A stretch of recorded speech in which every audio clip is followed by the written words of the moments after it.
Best game publishers to ever exist. Would you not agree? Interplay? Oh yeah, they were pretty good. They were pretty good. Baldur's Gate, Fallout, Wasteland, Earthworm Jim. Yeah. They were all great. They were okay. Yeah, but this one holds a special place in the hearts of many people. Boogerman.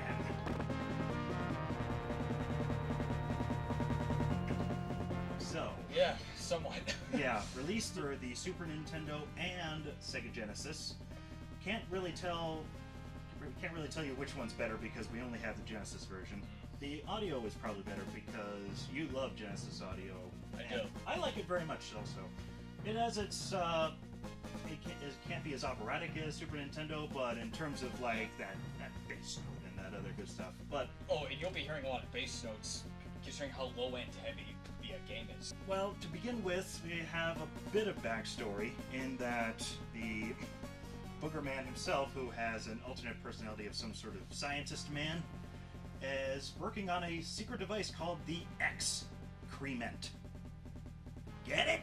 There's gonna be an awful lot of that throughout this whole review, so get used to it. This whole game is one long fart joke. Which unfortunately wears itself thin about halfway through, much like the guy who you knew in school who would only tell fart jokes. Yes, exactly. And it starts off, it's a platformer, first of all. You're doing an awful lot of running and jumping, classic platforming stuff, but you also have a lot of weapons at your disposal. And because you are Boogerman, they are bodily fluid related. You can pick your nose at your enemies, you can burp at your enemies, you can fart at your enemies, and with power-ups you can also spit milk at them, you can fly around with your farts. It's just... That's it. That's Boogerman for you. Yes. What did you expect? Speaking of 12-year-olds, this is pretty much like the ultimate 12-year-olds kind of game. That really is the audience they were aiming for. It's definitely that, I would argue, early 90s type of humor. Yes. Like Beavis and Butthead and Ren Stimpy, that stuff. Like kind of like the little gross out humor that was popular at the time. That's true. However, while Beavis and Butthead and Ren and Stimpy had more subversive elements underneath the general gross out stuff on the surface, this is all gross out all the time. There's nothing special about it. There's not like some funny little jab at society or something like that. Like, I would have thought Boogerman would fight against, like, neat freaks or germaphobes, much like yourself. If anything, I'm Boogerman and you are my arch nemesis. Mr. Clean, yes. Except, God, no, I'm Parallel Universe Mr. Clean. I've got a goatee and a bald head. It's interesting to think that the game's themed around what goes in your toilet, and it has about the same depth. It really does. It's not a very deep game. Looks nice. I mean, that's one thing you gotta give Interplay platformers, is that the animation is stellar. Would you agree? I'd say so. The backgrounds all stand out. The levels are all very thematically different. Yeah. You get to one level, it's clearly different than the next. It kind of shows you how much they can explore the whole bodily fluid type of level design. It's impressive in a way, yeah. It's not just toilet level 1, then toilet level 2, or something like that. You actually, I'm not gonna say it's not Donkey Kong Country, but the levels aren't, they're not monotonous in their design. Yeah. There is actually a nice break between them. A lesser game company would have just made this one long sewer level. Yeah. Whereas this, you've got like mucus forests, and you've got like gastrointestinal levels, and you've got a mountain made out of some weird orangey shit. Yeah, I think that pretty well describes it. Yeah. You nailed it on the head. You weren't trying to. And then the green and purple palace. Yeah, the Green and Purple Palace, which was actually very disturbing, had some weird, gross-looking heads in the background and stuff like that. Yeah, so the game is pretty. The sprites, very well done. The enemy diversity is pretty good, I'd say. They all have their slight differences to them, but because the game goes so hard on the tax-savory, Looney Tunes, bendy, bouncy kind of style, the hitboxes, the hitbox is very hard to figure out sometimes. God, I'm sure there's a lot of video that you're about to see as well. There's instances where a jump that should have killed an enemy just like by Goomba stomping them actually lands you right next to the enemy and then you get damaged. Exactly. And both of us were kind of going like, well, how the hell did that happen when 2 minutes ago that works perfectly fine and the distance was roughly the exact same? Yes, exactly. And it also doesn't help that, you can Goomba stomp your enemies, which is risky, or you can flick your nose at them, but that has limited ammo. And so do your burps and everything else. So not even limited ammo is the biggest problem. The biggest problem with your weapon is that it arcs. Figure out the trajectory of your projectiles in relation to enemies running around, sometimes on another platform, and you have to jump up and try to hit them. Yeah. Wicked annoying. Yes. I'm not gonna lie. I understand that, with the level design, it probably would have been better if your weapon arcs a little bit, but the hitbox on it is just so damn small that it really makes some sections worse than they have to. It's really just like, what the hell were they thinking? Yes, it really seems like they spent more time making the game look visually distinct and well animated and a joy to observe, and just sort of let the gameplay aspect of the game fall by the wayside when it really could have used just a little more polishing. They could have polished the turd just a bit more, and it would have been a shiny turd. It would have been the best turd of all. It's so sad. Yeah, anyway. Unfortunately, the shiniest turd is still a turd. It is still a turd. And unfortunately, this is not a game that came out in 1991. This is not, I want to be the next Super Mario 2. You had Super Mario World competing with you. You had Sonic. You have Sonic competing with you. Yeah. I'm not sure when Earthworm Jim came out. It actually came out after this. Oh, it did? But just a little bit later, which leads me to believe that while they probably had some influence on each other, they were developed by two completely separate teams within the same company. Right. Yeah. But what I'm trying to say is the contemporaries of this type of platformer game were being held to a much higher standard. Yes. So the off-key platforming and the weird enemy hitboxes and the general kind of sloppiness at some points of the game. Yeah. There's really no excuse for that, unfortunately. And it kind of pains me to say, because I actually think I liked the game more than you did. Mm-hmm. That's right. It was your recommendation that we do this next, right? Yes. Yeah. I liked it more than you did. I can forgive some of its more distinguished, annoying elements. Yeah. But it's not enough to really make me go, yeah, it's good. It's okay, well, it's not that bad.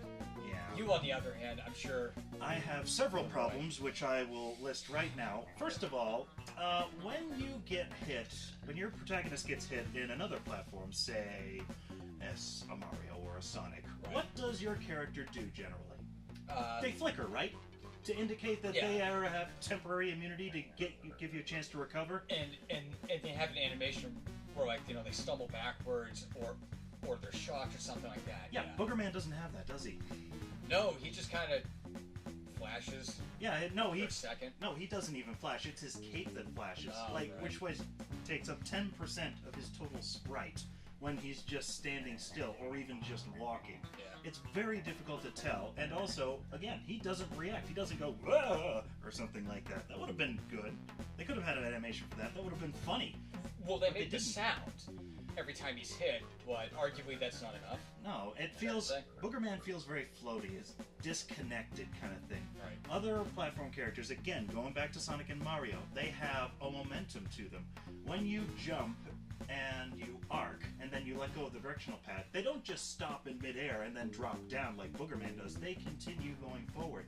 That gives the character a sense of weight, and it makes you feel like you can sort of goose it a little bit. But with Boogerman, it feels very mechanical. It just doesn't click with you, and it doesn't really help you control them that well. You can't grab onto ledges. The rope ladders are a problem because you have to jump up them, quite literally. You can do that in other games, But also in other games, you can just hold the D-pad up. You can't do that with Boogerman. You'll be trying to jump to like another rope platform, and you just won't hit it, even though like you know you're pressing up at that point. Yeah. Because like the hitbox on the part you need to grab is so tiny. Yes. And this is kind of like a really like recurring theme throughout the game. Like enemies can eat you too easily, but you can't really jump where you need to kind of get that precision platforming that the game's trying to present you with under control. Remember how many times those trolls would be standing on a higher platform, and the second you try to jump up and flick your boogers at them to attack them, they stab you with their spears. There's no time to react. And that's another issue with the game. Limited lives? First, no, not even the lives. I get the fact that you get 3 lives, and depending on how many pickups and stuff you get during the game, you can get an additional life at the end of each level if you meet very high threshold, thank you. But really, like, the bigger problem is the first 2 levels aren't really this bad in that regard, but as the game goes on, the levels become very, very long. The checkpoints become very, very sparse, and because, honestly, unless you really search for the power-ups and all the stuff to get an extra life, you're not getting another fucking extra life. No, you're not. You're going to beat each level on 3 lives or less, and with them sprawling that much, it quickly becomes a tedious exercise. And do I die because an off-screen enemy hits me, or do I miss the platform, or whatever? An enemy just randomly respawns when you quickly walk one way and then walk back, even if the enemy was just killed by you. Even if the level design makes you go that way. Yeah. Specifically, there's still a chance of you just dying. I understand that it's an early platformer. I wouldn't even call it an early platformer. They've had time to figure this out. Early 90s type of thing. Oh yeah, I understand, saying what I said earlier. Yeah. But like the whole, okay, it's an early 90s game. There needs to be some kind of challenge. Challenge, I don't think, should come from the level designers specifically trying to dick you over. Yeah. I don't think. I understand, like, the password function kind of takes the sting out a little bit. Yeah, nice password function, by the way. Very easy to remember. Only 4 things, which is nice. It's not Mega Man's with that stupid grid. Yeah, or it's not an infinite sea of characters and numbers, some of which might even be lowercase, and symbols too. Right. So that's good. Nice, simple password, just lets you get right back into the game. And if you die, it shows you the password right there, and you can start it right away. Right. So that is good. But again, doesn't forgive the annoying level design, the bad controls, and just the terrible gameplay overall, I would say. And we're not even at the most frustrating part of the game. So the levels are kind of irritating on their own. Just way too long, too many checkpoints, blah, blah, blah, blah, blah. The bosses, that's where my enjoyment of the game kind of just sank to the bottom, if I can make a pun here. Julian, let me describe my favorite boss in the game. Step 1, they say something at you. Step 2, Boogerman makes some funny noise. Step 3, they throw an attack at you, you jump to avoid, and then you 2 reverse positions and do it again. Do you know which boss I'm talking about? Oh, I don't know, everyone. Yep.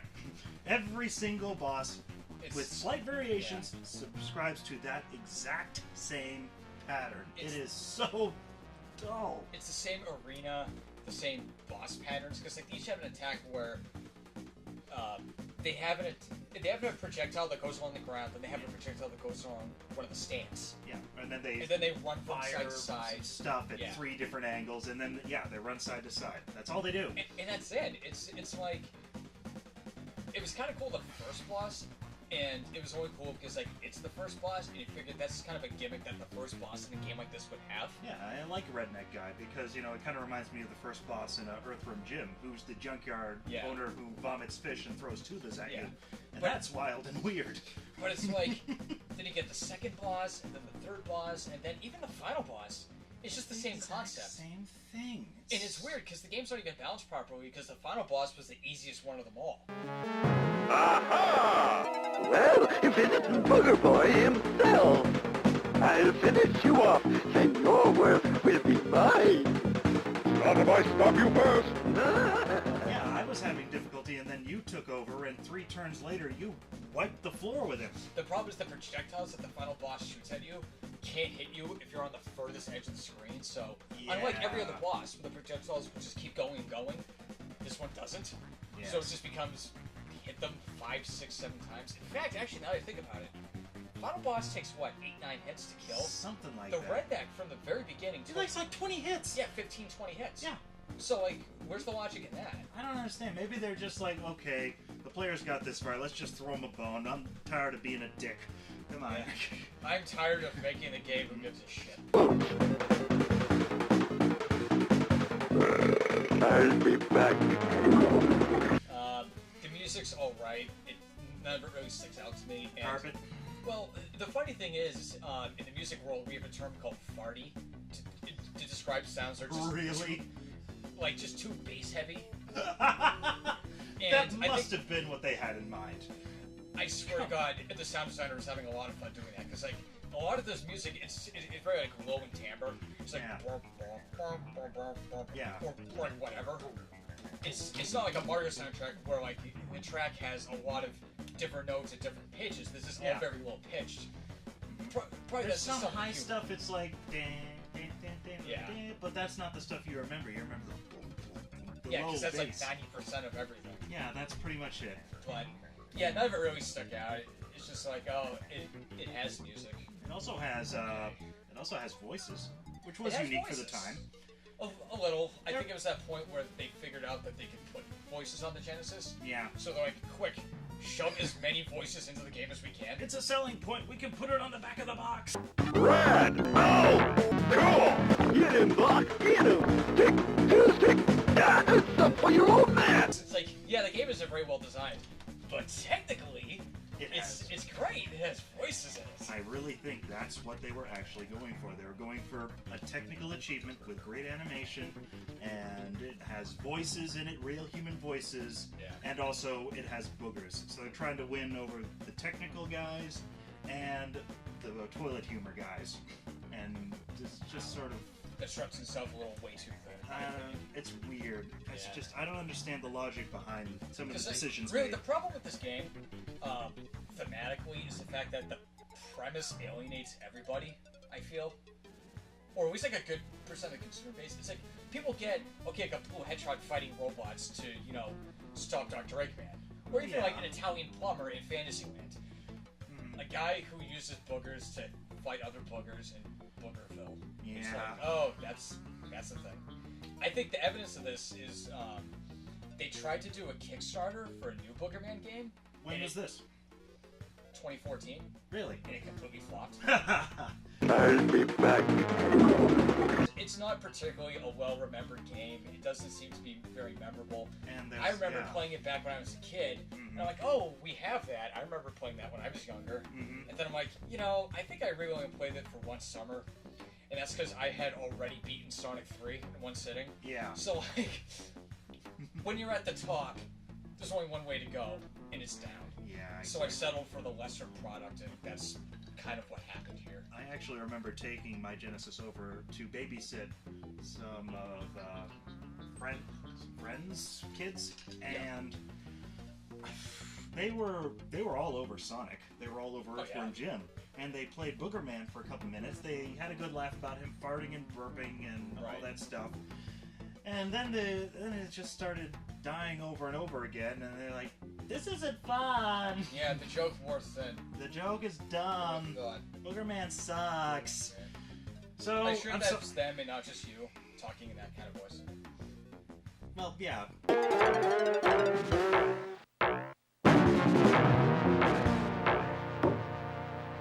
I don't want to spend any more thought on this game. I want to move on to greener pastures. Ironic considering how much maneuvers in the game.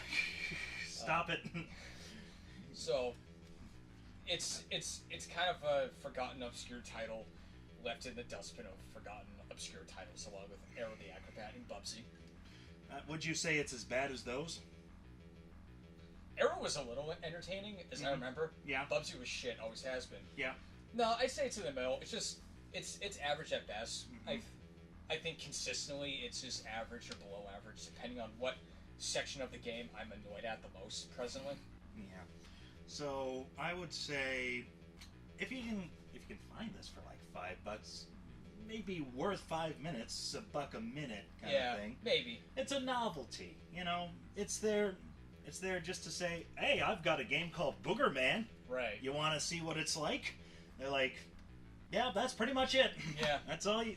That's your lot. Yeah. Yeah, 2-minute conversation piece. Pick it up for $5, yeah. Well said. Exactly. So... I guess that's really all we have to say about it. So But would you recommend it? Again, if you can find it for cheap, it may be worth just having as a novelty. Yeah. Would you say that it holds up with your memories? God, again? No.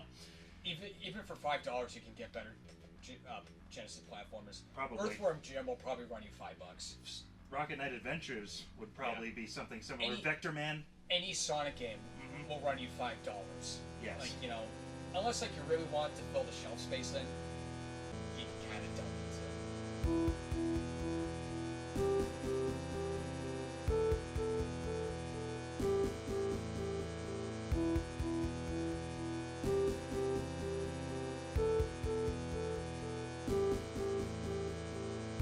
Oh, well, I guess we'll say cheers, and please join us next time for... Oh my god, Julian.